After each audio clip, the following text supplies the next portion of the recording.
조금 전 뉴스 타임라인에서 박범계 장관의 발언 내용을 알아봤는데요. 이 모해 위증 의혹을 처음 제기한 독립 언론이죠. 뉴스타파 김경래 기자를 연결해서 대검의 결정과 남은 과제 등에 대해서 짚어보겠습니다. 김경래 기자님 안녕하세요. 네, 안녕하세요. 네, 오랜만이시네요. 잘 지내셨죠? 네, 그럼요. 네. 뉴스타파가 지난해에 죄수와 검사 한명숙 보도를 통해서 검찰의 위증교사 의혹을 제기하셨잖아요. 예, 예. 그래서 결국 박범계 법무부 장관이 수사 지휘권까지 발동을 했습니다. 그런데 네. 대검찰청은 이 사건을 최종 무혐의 처분하기로 결정을 했고요. 이 네. 결정, 이 의혹을 보도한 기자로서 뭐 수긍하고 인정하고 받아들이십니까? 어떻습니까? 사실 저희들이 지난해 이 보도를 할 때 네. 여기까지 올 거라고도 예상하지는 못했어요, 사실은. 예. 왜냐하면 이게 검찰이 자기의 어떤 치부라든가 네. 자신들의 잘못을 이렇게 순순하게 인정을 한다거나 다시 조사를 한다거나 이런 경우가 거의 드물잖아요. 네. 이것도 그렇게 되지 않을까라는 막연한 좀 우려, 걱정들이 좀 있었는데 예. 일단 그래도 여기까지 왔다는 것 자체는 많이 바뀐 게 아닌가 우리 사회가 이런 생각은 일단 들어요. 물론 결론 자체는 저희들이 수긍하기는 좀 어려운 부분들이 많이 있지만은 네. 여기까지 온 것 자체는 조금 그나마 좀 변한 게 아닌가라는 약간의 긍정적인 생각을 갖고 있어요. 그래도 변해 나가는 신호로 볼 수 있다. 네. 어쨌든 공소시효가 완료되기 이제 이틀 전에 법무부 네. 장관의 수사 지휘 그리고 대검에서는 그걸 네. 수용하겠다. 그렇게 네. 해서 부장회의에서 결정하기로 했는데 대검에서는 부장회의에 고검장을 참여시켰습니다. 그래서 회의를 확대시켰죠. 네. 이렇게 확대한 회의의 재심의 어떻게 보셨습니까? 사실은 고검장이 들어가든 안 들어가든 대검 부장단이 하든 안 하든 그게 본질의 문제는 아닌 것 같습니다. 네. 이게 결국은 몇 차례 저희들도 말씀을 드린 바가 있지만은 네. 이 한명숙 전 총리의 불법 정치적인 사건이 아니거든요. 지금 문제가 되는 거는. 네, 그렇죠. 문제가 되는 거는 두 가지입니다. 하나는 위증이 있었느냐, 예. 그리고 그 위증이 있었다면 그걸 왜 했느냐, 검사가 혹시 조사하지 않았느냐, 네. 이게 핵심이거든요. 예. 그래서 어쨌든 검사가 결국 이 사건을 어떤 식으로 조작하거나 뭔가 불법을 저질렀다, 수사나 기소 과정에서 이 부분인데 예. 이걸 검사들이 결정을 한다는 게 본질인 것 같아요. 스스로가. 예, 지금 아하. 뭐 대검 부장이 됐든 고검장이 됐든 네. 검사들이잖아요. 결국. 그렇죠. 간부급 검사들이 결정을 할 수밖에 없는 구조인데 음흠. 이 사람들이 과연 이 사건에 대해서 의지가 있느냐. 왜냐하면은 지금 오늘 공소시효가 완료가 되는 거는 네. 김 씨의 위증이거든요. 예. 그 위증을 만약에 기소를 하게 된다면은 그 다음부터는 이 사건은 걷잡을 수 없이 커질 수밖에 없어요. 그렇죠. 도미노 같은 사건인 거거든요. 네. 그래서 이거를 만약에 위증을 했다는 게 밝혀진다면 왜 했느냐가 나올 것이고 그러면 그 김 씨의 위증의 동기는 거의 없거든요. 네. 그러면 동기가 없는 사람이 왜 위증을 했을까? 그렇다면 검사가 하지 않았을까라는 의심이 생길 수밖에 없고 사건들은 검사를 향해서 달려갈 수밖에 없는 거죠. 그래서 네. 이 검사들의 결정은 거기까지 가는 거를 사전에 차단한 것이 아니냐. 아하. 이렇게 보는 것이 네.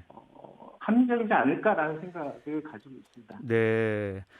이 사건 최초에 이제 심층 취재를 하시면서 조금 전에 말씀해 주셨던 재소자인 김 씨가 자기와는 전혀 상관없는 네. 타인의 범죄 혐의에 대해서 위증을 했고 그 네. 위증을 검사가 시켜서 한 것으로 의심된다라는 그런 보도를 하신 거잖아요. 취재를 하셨잖아요.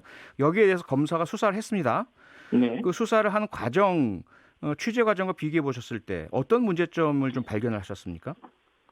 이게 이제 2013년도에 네. 서울시 간첩 조작 사건, 서울시 공무원 간첩 조작 사건 기억하시죠? 그러면 유호성 씨 사건? 네. 예, 유호성 씨 사건. 그 사건과 굉장히 비슷해요. 왜냐하면 이 사건이 그때 그 사건이 결국은 과거사위원회에서 검찰총장 사과를 권고했고 불법을 저질렀다는 정황들을 많이 밝혀냈거든요. 그렇죠. 그런데 결국은 지난해 검사들을 무혐의 처리했습니다. 국정원 관련자들은 다 유죄 판결 받았잖아요. 예, 받았는데 당시에 검사만 무죄. 그렇죠. 조작된 증거 같은 것들을 제출을 했던 음. 제출은 어차피 검사가 하게 돼 있잖아요. 그렇죠. 고의성이 없었다, 몰랐다는 거죠 한마디로. 네. 그래서 검사들은 무혐의 처리가 됐거든요. 네. 그때도 이 검사들에 대한 강제 수사가 없었습니다. 아하. 예를 들어 휴대폰 내역이라든가 네. 이런 강제 수사 절차를 생략하고 수사가 마무리가 됐거든요. 예. 무혐의로. 네. 요거는 좀 마찬가지예요. 그 이문정 검사가 오랫동안 이 사건을 들여다보긴 했지만은 네.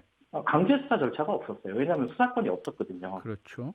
그렇다면 당시에 검사들이라든가 이런 증거들을 수집하는 데 한계가 있을 수밖에 없었고 네. 그렇기 때문에 이 기소를 할 정도로 어떤 증거나 정황이나 이런 것들을 수집하지 못한 것이 아닌가 이런 게 일단 첫 번째 의심이 들고요. 두 번째는 저희들이 밝혀낸 그러니까 언론에서 저희들뿐만 아니라 많은 언론에서 밝혀낸 여러 가지 의혹들에 대한 대답이 없습니다. 지금 현재로서는. 아하. 예를 들어 가지고 왜 그 지금 핵심적인 폭로자라고 할 수 있는 H에 대해서 검찰은 거짓말을 했는가? 그리고 김 씨나 H나 이런 사람들을 데리고 증언 연습을 했다는 걸 인정을 했는데 그 증언 연습을 그 수십 차례에 걸쳐서 증언 연습을 했다는 게 합리적으로 인정할 수 있는 부분인가? 네. 그러니까 지금 언론에서 계속 제기했던 저희를 비롯한 언론에서 제기했던 문제점에 대해서 기본적인 납득을 시킬 수 있는 어떤 결과를 내놓지 않고 검사들이 합리적으로 판단했으니까 무혐의다. 이런 결론만 지금 남아 있는 거거든요. 네. 그렇게 지금 진행이 되고 있습니다. 네. 그러니까 예를 들어 뭐 검찰의 수사 기법이 원래 그런 건가? 다른 사건도 그렇게 하는가? 네. 그래서 뭐 실체적 진실에는 큰 문제가 없고 절차적으로 이런 부분도 좀 우리가 용인해야 되는 거다. 이런 식으로라도 얘기를 하면 모르겠는데 아무런 얘기가 없다 이 말이죠. 그 의혹에 대해서. 구체적으로 제기됐던 의혹들에 대해서 검찰은 그 언론에도 해명을 제대로 하지 않았고 이번에 수사나 조사 결과에서도 그런 것들이 납득할 만한 수준으로 이렇게 내놓지 못하고 있는 그런 상황입니다. 네, 그런데 이제 반대 측에서요. 일부 언론 보도도 그렇고 제기하는 내용은 이겁니다. 뭐냐면 소위 그 친정부 성향으로 분류되는 일선 고검장, 일부 대검 부장 역시 이 회의에서 불기소 또는 기권표를 던졌다. 그래서 결과적으로 박범계 장관의 수사 지휘 자체가 무리한 수사 지휘였다. 이런 비판도 있지 않습니까? 어떻게 생각하십니까?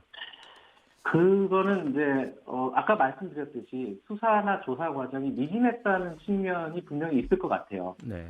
제대로 수사하지 않았고 사실은 이 사건을 정식으로 배당을 한 게 며칠 전이거든요. 네네. 3월 초란 말이죠.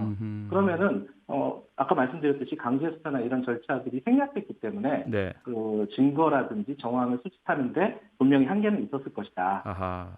예. 그리고 두 번째는 아까 잠깐 언급했지만은 역시 검사는 검사다. 이 검찰의 조직 전체에 큰 파장을 일으킬 만한 사건, 이 사건에 대해서 검사들이 스스로 결정을 한다는 거는 조금 뭐랄까 무리죠, 사실은 기대하기가. 그러니까 충분히 뭐 애초에 예상할 수밖에 없었던 결과가 아닌가 생각이 됩니다. 네. 그러니까 우선은 이 대검에서의 부장회의에 올라간 사안 자체가 수사가 제대로 이루어지지 못했다. 기본적으로. 거기에다가 검찰에서 검사의 불법 행위에 대한 판단을 내린다는 그 자체가 역시 제19 감싸기의 관행을 그대로 이어나갔다. 이렇게 보고 계신다는 말씀이잖아요.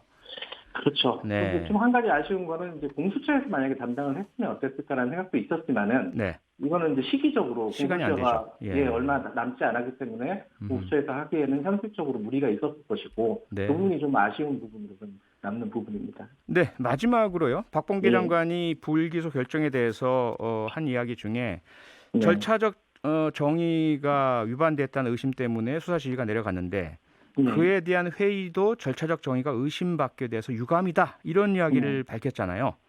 어떻게 들으셨습니까? 뭐 그런 부분을 얘기한 거겠죠. 대검 부장단 그리고 고검장과의 회의가 그대로 실시간 중계 비슷하게 언론에 유출된다든가, 그리고 그 담당했던 수사 검사를 임의로 불러가지고 얘기를 해명을 청취한다든가 네. 이런 부분들을 얘기한 것 같은데 네. 그런 부분들은 사실은 앞으로 합동 감찰이나 이런 부분에서 좀 드러날 것이고 예. 사실 이제 공소시효가 끝났기 때문에 네. 오늘로서 마감이거든요. 오늘 자정이 지나가면 그렇죠. 이 부분을 법적으로 다투기는 좀 어려운 부분이 있습니다. 다만 저희들이 제기한 거는 이 검찰의 수사 관행, 특히 특수부 검사들의 무리한 수사 관행들을 네. 어떻게 하면 좀 제도적으로 개선할 수 있는가, 아하. 그리고 검사들의 수사를 누군가가 평가하고 리뷰할 수 있는 시스템을 어떻게 만들어 나갈 수 있는가, 네. 검사가 검사를 평가하고 검사가 검사를 수사하고 이런 것들을 어떤 식으로 좀 개선할 수 있는가, 이 부분에 대한 네. 답이 좀 나왔으면 좋겠다, 이런 생각을 하고 있습니다. 네, 여기까지 듣겠습니다. 오늘 인터뷰 고맙습니다. 고맙습니다. 뉴스타파 김경래 기자였습니다. 평일 저녁 6시 5분에 여러분을 찾아갑니다. MBC 라디오 표창원의 뉴스 하이킥.